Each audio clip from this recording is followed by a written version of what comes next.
It is important to understand the relationship between the velocity used in the aerodynamic force equations and dynamic pressure. The velocity being the speed of the aircraft relative to the air through which it is moving, the true airspeed, or TAS. At a given angle of attack, a constant dynamic pressure must be maintained to maintain a constant lift force.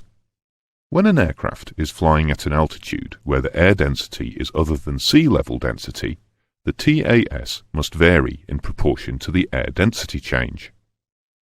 With increasing altitude and decreasing density, the TAS will increase if the indicated airspeed, IAS, and thus dynamic pressure are maintained.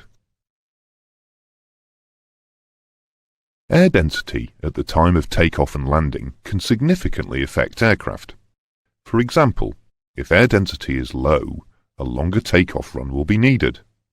Air density is a product of pressure, temperature, and humidity. Humidity actually reduces density because the density of water vapour is about 5/8 of that of dry air. Low pressures and high temperatures also reduce density. On an airfield at sea level with standard pressure, if 1013, 1013 millibars or hectopascals is set on the altimeter, it will read 0. This is known as pressure altitude, which is what will be indicated whenever 1013 is set, regardless of ambient pressure, and is used for performance calculations. You can think of it as altitude relative to standard pressure. If in this case, with a pressure altitude of 0, the temperature is above the EASA sea level standard of plus 15 degrees, the density of the air will be less, and perhaps a lot less, with no direct indication to the pilot.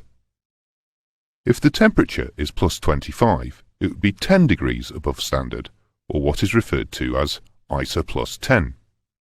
The density would be that which would exist at a higher altitude, and would be referred to as a high-density altitude.